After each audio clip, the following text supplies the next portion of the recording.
On February 24 this year, when Russian President Vladimir Putin ordered an attack on Ukraine, many things were being said about India.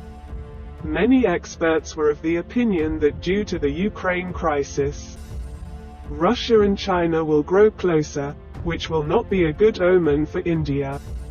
It has been more than 300 days between Ukraine and Russia, and according to experts, Russia-China friendship seems to reach a new level these days.